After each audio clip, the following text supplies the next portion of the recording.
Deus continua abençoando a vida de vocês. Diácono Gabriel, por gentileza. Quase não sai o Gabriel. Rapaz, tem uma coisa interessante na Bíblia, que o menor da casa servirá o maior, né? Até hoje serve esses caras. Olha o tamanho. E é com muita honra, né? Antes de ser meu filho, Deus que providenciou ele, é servo do Senhor. Vamos orar pela vida do diácono Gabriel? Bendito Deus e paz, é aí teu servo. Servo esse, Deus querido, tem se colocado diante de ti. E nesse momento ele se coloca também na brecha, meu Pai. E nós te pedimos em nome do Senhor Jesus Cristo, que sobre ele há o sangue de Cristo para repreender todo o mal. E que teu Santo Espírito, meu Pai, ajuda a ministrar a tua palavra. É a tua palavra. Em nome de Jesus, meu Pai, na ministração da palavra nós cremos que há, meu Pai, a cura, a libertação, Deus querido, ao prover da tua parte. Porque a tua palavra tem poder, Deus amado, e ela esquadrinha, penetra, ela pode todas as coisas na nossa vida. Edifica nossas vidas através da tua palavra nessa noite. Assim a nossa oração, em nome de Jesus, e a tua bênção sobre a vida do teu servo. Amém.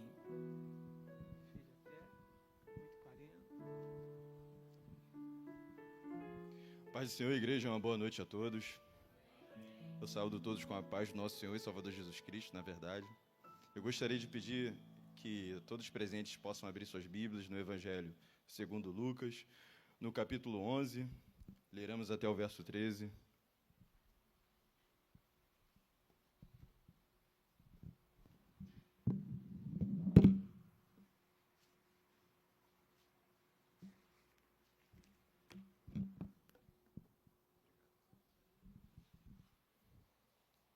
E diz assim, eu lerei aqui no meu esboço, que eu trouxe uma versão mais atualizada para facilitar a interpretação da igreja.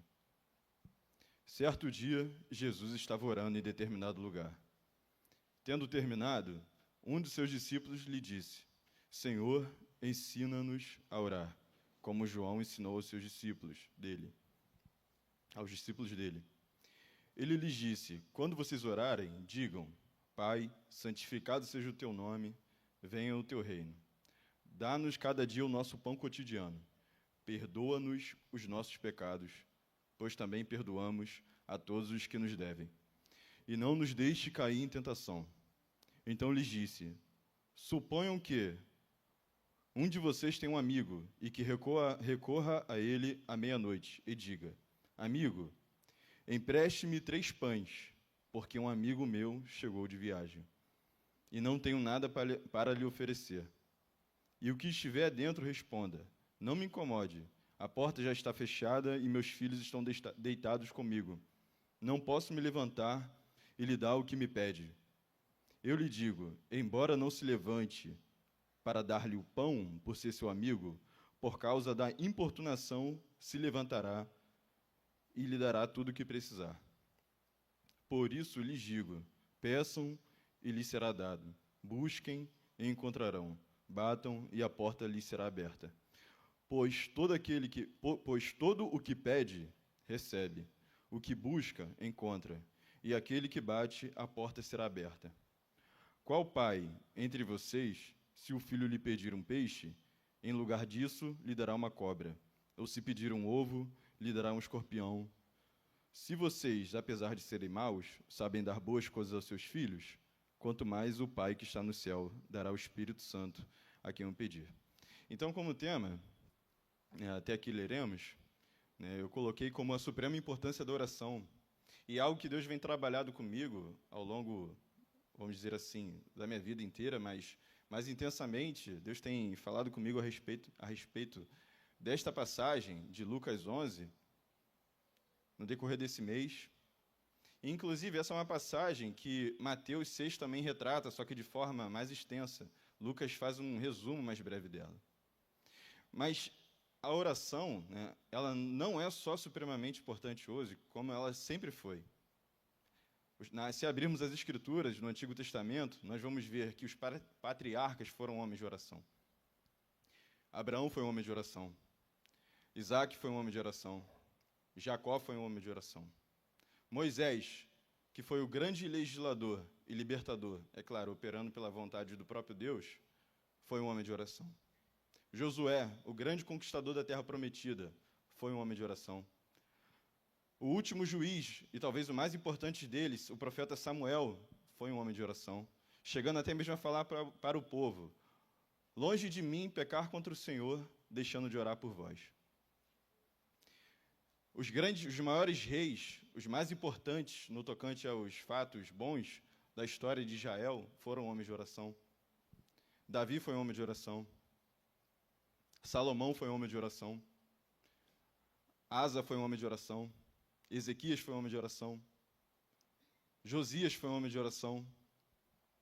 E se formos olhar no Novo Testamento, João Batista, o grande pregador, aquele que, segundo Cristo, segundo o conceito de Cristo, foi o maior homem nascido de mulher, foi um homem de oração. Jesus Cristo, como homem perfeito, e 100% Deus, obviamente, homem, foi homem de oração. Os 12 apóstolos foram homens de oração. Os pais da igreja foram homens de oração. Os pré-reformadores foram homens de oração. E os reformadores foram homens de oração. Grandes missionários, todos aqueles que tiveram um grande impacto na história da igreja, a história do evangelho, a história do povo de Deus, todos foram homens de oração.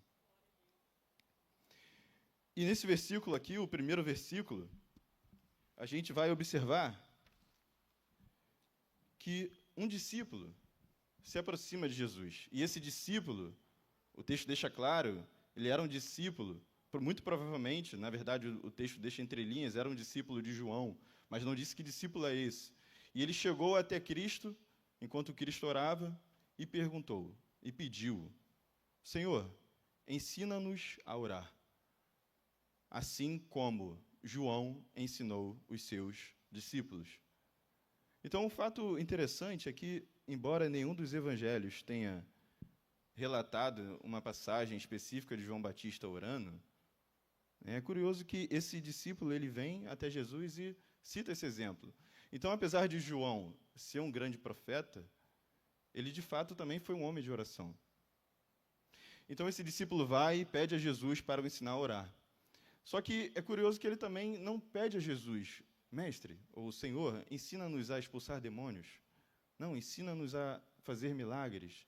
Não, ensina-nos a ter uma boa conversação para convencer as multidões. Não, ele pede: Senhor, ensina-nos a orar. E eu gostaria hoje à noite de ser um pouco ousado da minha parte, porque eu tenho ciência e também creio que há possibilidade, que é possível que existem irmãos aqui, irmãs, que têm uma vida de oração em relação a tempo, ou até fervorosidade maior do que a minha, né, que tenham alcançado vitórias, tenham alcançado revelações da parte de Deus, tenham alcançado o favor de Deus através da oração. Mas eu os convido a aprender mais de Cristo, dessa escola de oração de Cristo Jesus, porque eu preciso aprender. Nós precisamos aprender mais de Cristo.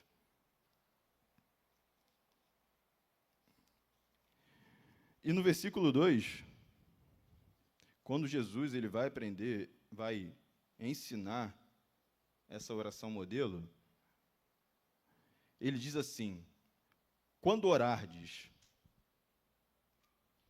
em uma outra tradução NVI, está escrito quando orardes. E é interessante que ele diz quando e não se. Então não há uma condição se, é quando, é uma necessidade que Jesus aponta ali, uma obrigação. Então Jesus está dizendo: isso aqui não é obrigado, não, a oração ela não é exclusividade de um grupo da igreja, só das irmãs da oração, só do pastor, só da pastora, só do diácono, só do evangelista. A oração ela não está restrita a um dia específico, aos cultos de quinta-feira, como temos costume, a um domingo, a um sábado. Não, é quando orardes. Então não é só dever do pastor orar, ou de alguém que tenha responsabilidade na igreja. A oração, ela é uma necessidade da alma de cada cristão. Nós precisamos respirar oração. Então, Cristo vai ensinar a oração, e a oração modelo ela fica completa, ela fica registrada no livro de Mateus 6, no Evangelho de Mateus 6, e diz assim: quando orar, dizei, Pai, santificado seja o teu nome, venha o teu reino, dá-nos cada dia o nosso pão cotidiano e perdoa-nos os nossos pecados, pois também nós perdoamos a qualquer um que nos deve, e não nos conduzas em tentação, mas livra-nos do mal. Então, aqui eu gostaria de separar essa oração em 10 partes. A primeira é que nós podemos observar, é uma declaração, né? Pai nosso que estais no céu, uma declaração ao céu ao qual oramos. A gente pode observar 3 petições referentes a Deus: santificado seja o teu nome, venha o teu reino e seja feita a tua vontade. 4 declarações referentes a nossas necessidades. E uma atribuição final de louvor a Deus, porque dele é o reino, a glória para sempre. Amém. E o fundamento dessa oração está escrito, né? Pai, santificado seja o teu nome. O que isso implica? A primeira coisa que a gente deve observar é que a oração, ela não deve ser voltada para o meu interesse. Não começa com o meu interesse, mas com os interesses de Deus. Seja feita a tua vontade. Né? Tem uns camaradas, né, sendo um pouco mais informal, tem umas pessoas que, quando começam o dia, se ajoelham para orar, né, ou em determinado momento do dia, a primeira coisa que faz é: Deus abençoe minha família, abençoe meu emprego, dê saúde a meu pai, a minha mãe, a meu irmão, a minha irmã, a meu cachorro, abençoe meu investimento, meu empreendimento, minha empresa. Não, Deus me dê, Deus faça, me ajuda. Sendo que o modelo aqui é bem claro. Primeiro é o interesse de Deus. Parece que as coisas elas acabam se invertendo, como se, na verdade, Deus deveria responder aos meus interesses e não eu responder aos interesses de Deus.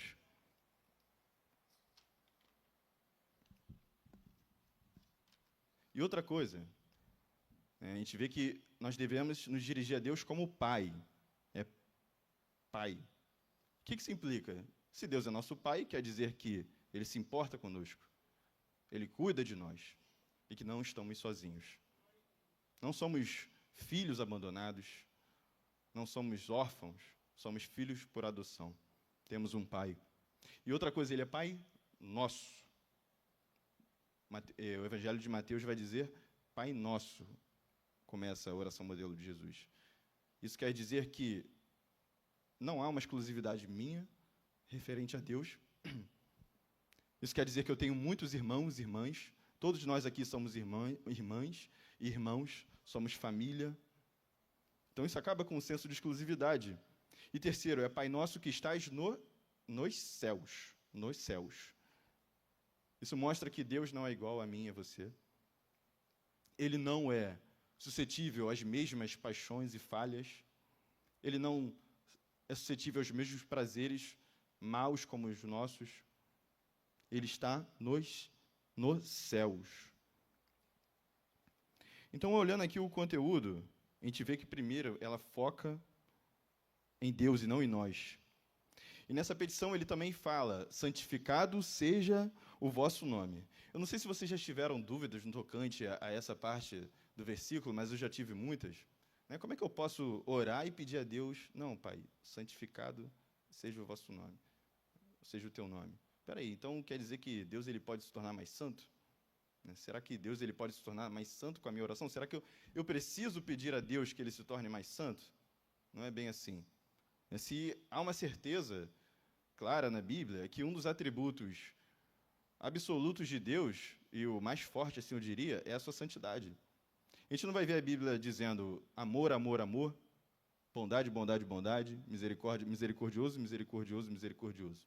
A gente vai ver a Bíblia dizendo santo, santo, santo. Quando a gente diz santo, pela primeira vez, a gente define. Quando a gente diz santo, santo, a gente enfatiza. E quando a gente diz santo, santo, santo, a gente intensifica, a gente fala com intensidade. Nós colocamos em grau superlativo. Ou seja, quando a gente ora, na verdade, para que o nome de Deus seja santificado, a gente não está pedindo para que ele seja mais santo, mas sim pedindo que o nome dele seja reverenciado, que seja respeitado, temido, obedecido.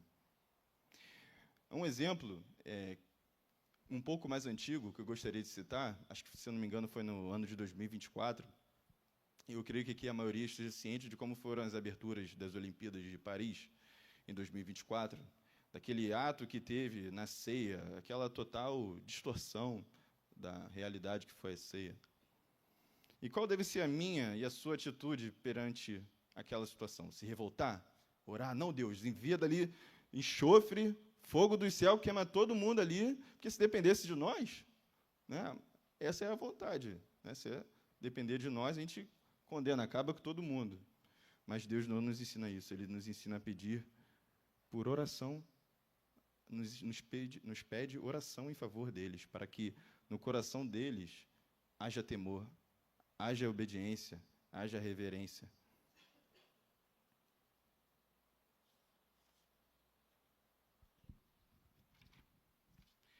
Continuando, ele diz, segundo, venha a nós o teu reino. Essa parte é muito importante porque há uns irmãos e irmãs, alguns até mesmo teólogos, que acreditam que essa parte se refere somente à volta de Cristo. Não, venha a nós o teu reino, que Cristo volte. Tudo bem que orar por isso é muito bom. Quem não quer que Cristo volte? Todos nós queremos, né, que Cristo volte um dia. Mas a Bíblia é bem clara que existe uma data e hora certa para isso, e só quem sabe é o Pai. Está lá em Apocalipse. Mas quando Jesus nos ensina e dá esse modelo, venha o teu reino, nós estamos pedindo o quê? Para que o reino de Deus seja estabelecido no coração das pessoas. É um fato que quando uma pessoa ela aceita Cristo, ela passa a estar governada sob jurisdição do céu. Ela passa a obedecer os mandamentos, ela passa a ser nova criatura, a sua vida passa a ser dirigida pelo próprio Espírito Santo. Então, quando a gente ora, Pai, venha a nós o teu reino, que venha o teu agir no coração das pessoas. É para isso que oramos. Seja feita a tua vontade, assim na terra como nos céus. E essa oração está na contramão de alguns corações, né, modernos, vamos dizer assim, porque umas pessoas que quando oram, elas chegam, não, Deus, eu determino, eu falo, eu peço que aconteça, que saia. Só que não é bem assim, seja feita a tua vontade, assim na terra como nos céus. E domingo agora é muito interessante que o pastor Sérgio pregou algo relacionado a isso, sobre, se eu não me engano, os nossos planos e a vontade de Deus, né? Como temos, às vezes, eu diria até vacilado em relação a isso. Né? Como eu disse anteriormente, parece que os papéis eles acabam se invertendo nas nossas orações, como se Deus ele fosse o mágico da lâmpada, que a gente passa, se eu não me engano, eu acho que é a lâmpada, aquele desenho, que a gente passa a mão, não sei se é um jarro, o que é aquele objeto, e tem 3 desejos. Como se Deus, não, Deus faça, me dê, aconteça, mas não é bem assim que Deus nos deixa esse modelo de oração. Agora imagine só como é o céu. Se a gente pede para que a vontade de Deus seja feita aqui na terra como é no céu, então nós pedimos perfeição, nós pedimos ordem, porque no céu não há desordem. Depois da queda dos anjos, da rebelião de Satanás, não há mais desordem. Os anjos tomaram uma decisão definitiva. 1 Timóteo vai dizer que há anjos eleitos, há anjos que definiram o que querem. Não, uns escolheram de fato estar ao lado de Deus e outros escolheram de fato estar longe, são rebeldes. Algumas pessoas que são muito tolas, me desculpa a expressão, mas acham que Satanás pode se converter.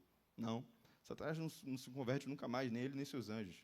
Eles tomaram uma decisão definitiva. A eles está reservado a condenação e o fogo eterno. Está lá em Apocalipse. Então, quando oramos, seja feita a tua vontade, assim na terra como no céu, nós oramos pedindo a Deus ordem.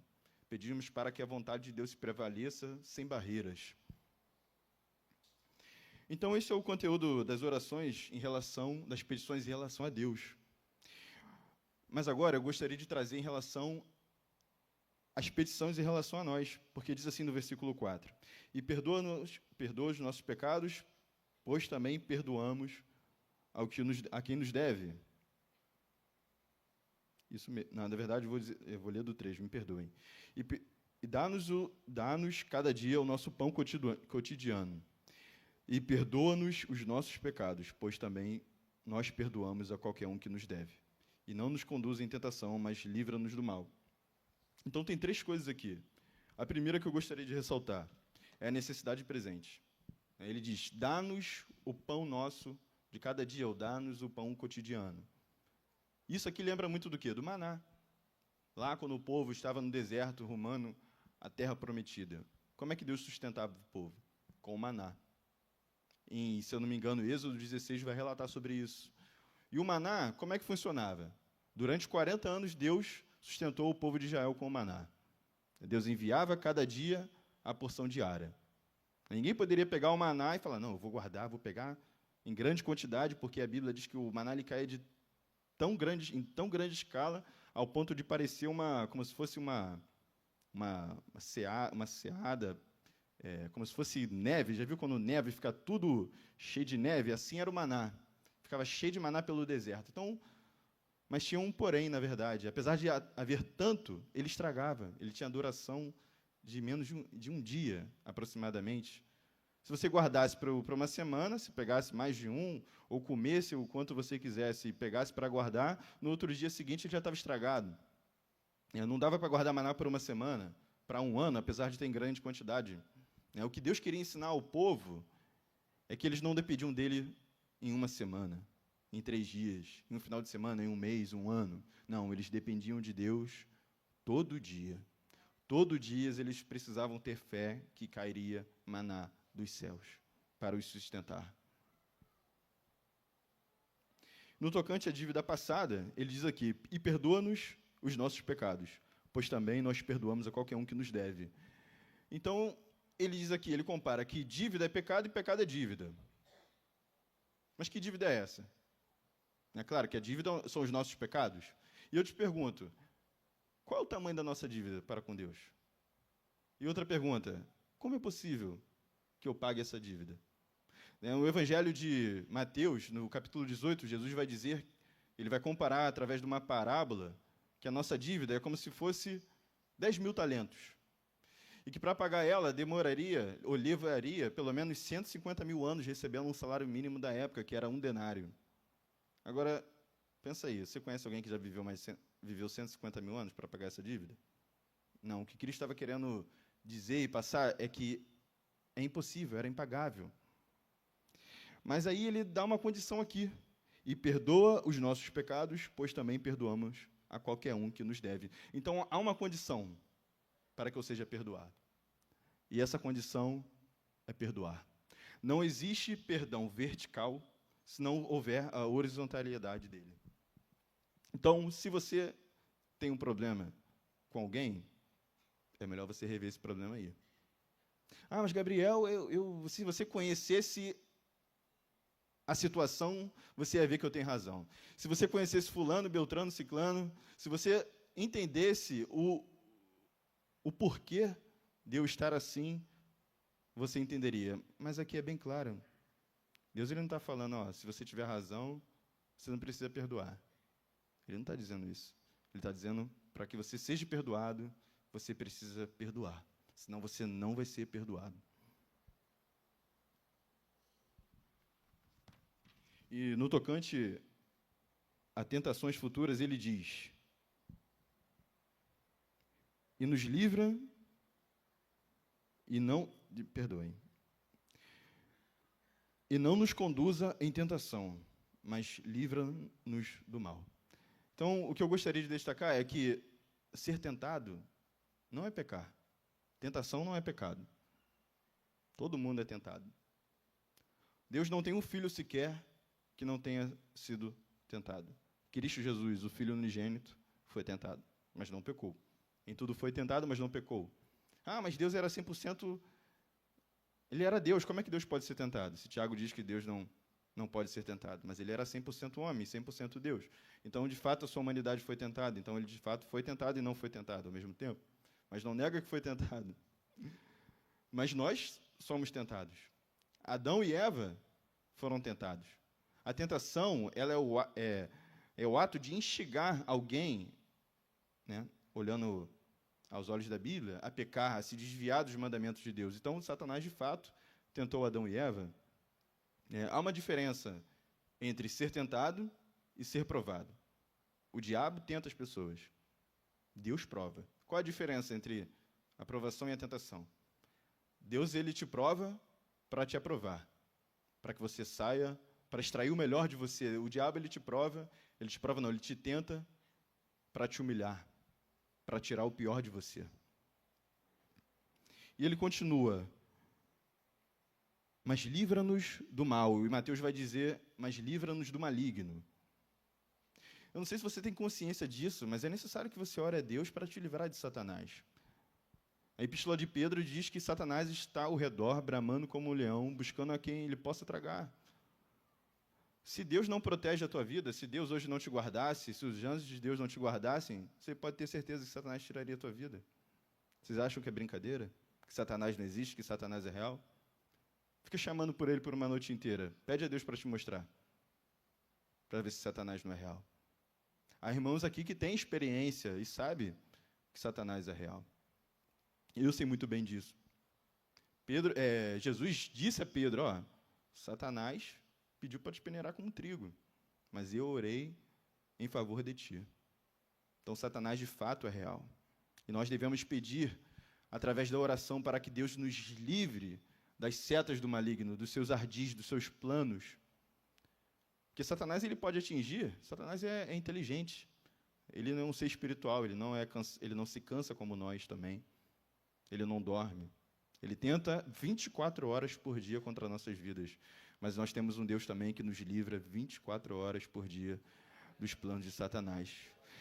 Mas aqui Deus é bem claro, ele diz, ora, para que não caia em tentação e para que Deus te livre dos ardis de Satanás. Satanás, ele pode tocar no teu corpo, ele pode tocar na tua vida financeira, ele pode tocar na tua vida sentimental, emocional, no teu casamento, nas menores coisas que você acha que às vezes, não, isso não vai me afetar. Se você não vigiar e orar, Satanás, ele pode criar uma confusão na tua vida.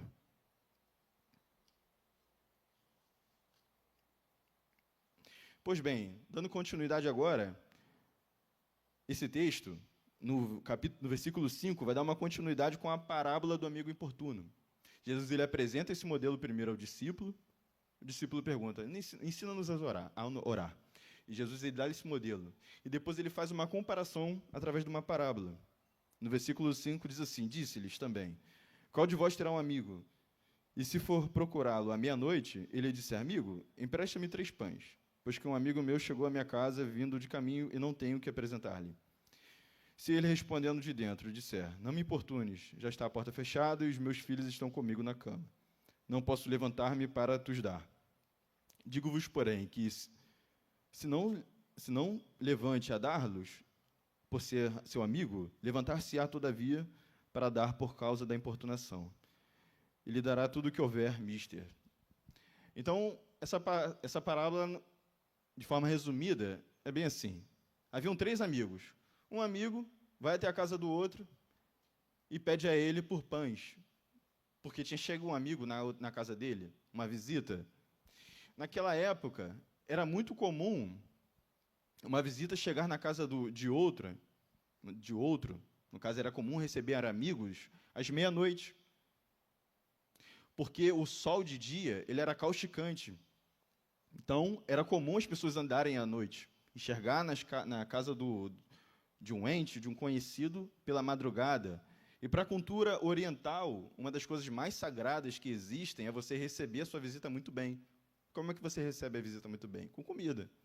Não adianta sua casa estar bonita, né? Ainda mais se o cara chegar tarde. Se alguém chega na tua casa para passar quase meio-dia lá, tu não vai oferecer uma água, um pedaço de pão? Não é uma forma de receber muito bem. É claro que aqui no Ocidente não temos o costume de receber ninguém em casa às meia-noite. É capaz de a gente até se esconder. Se alguém bater na tua casa, no teu portão meia-noite, tu vai olhar da janela, vai olhar da cortina e vai pensar 2 vezes. Atenda ou não atenda? Mas esse amigo, ele corre depressa à casa do outro, pedindo por pães. E o que Jesus está ensinando aqui nessa parábola, o que é interessante, não é uma semelhança, mas é um contraste. É um contraste.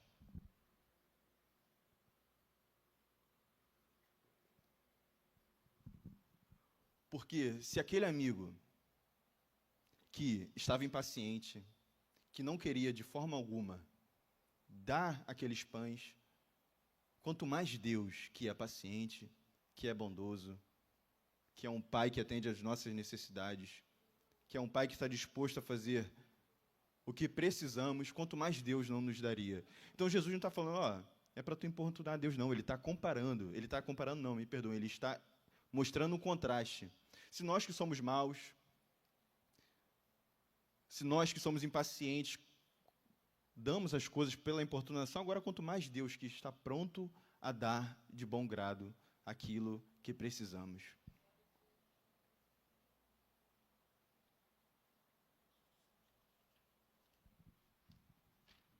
E para encerrar, gostaria de tratar da última parte, que fica no versículo 9. E eu vos digo a vós, pedi e dar-se-vos-á, buscai e achareis, batei e abrir-se-vos-á. E aqui algo interessante nesses verbos aqui é que eles estão no presente contínuo. E o que isso quer dizer?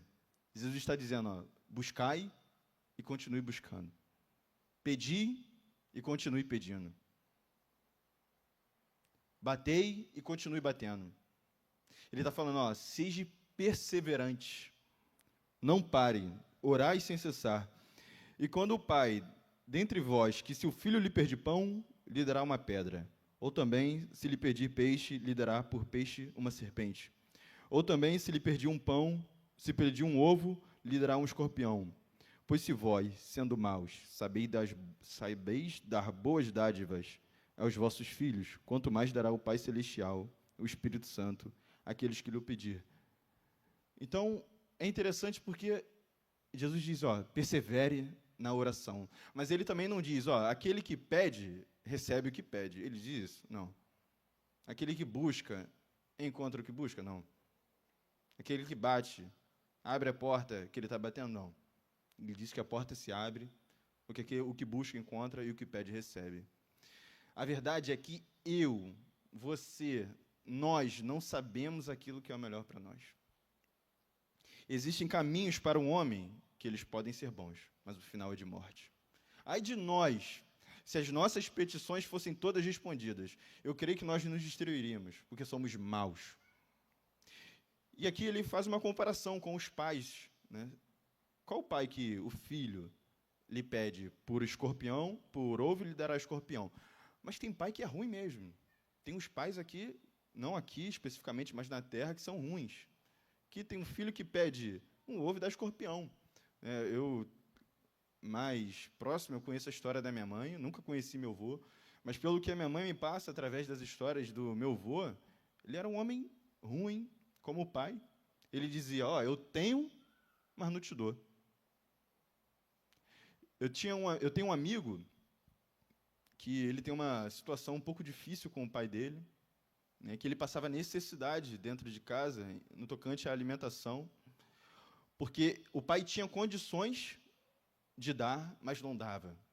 Falava no rosto dele, ó, você quer comer carne? Você trabalha para você comer. Eu tenho, mas não te dou.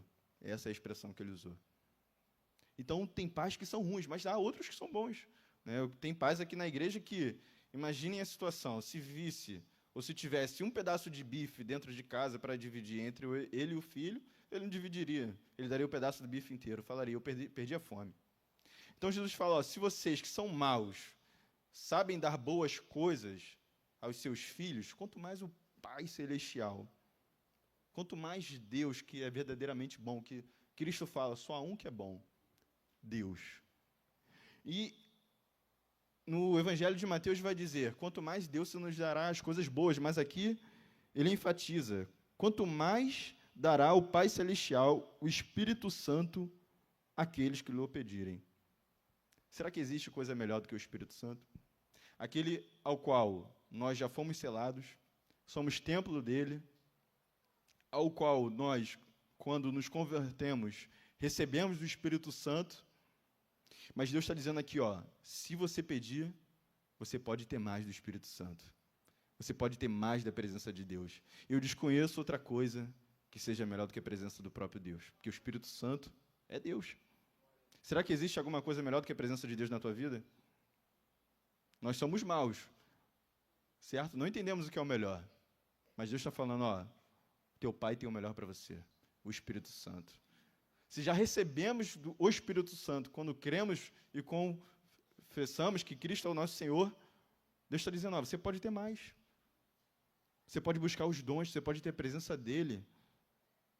Então, igreja, até aqui vai essa mensagem, né, que essa oração de Cristo possa ser um modelo para mim e para a sua vida. Que você saiba que você tem um Pai.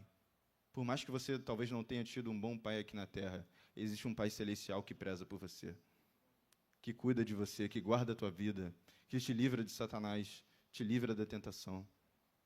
Existe um Espírito Santo ao qual você é selado, que roga por ti, que geme pela tua vida, que quer o melhor para você.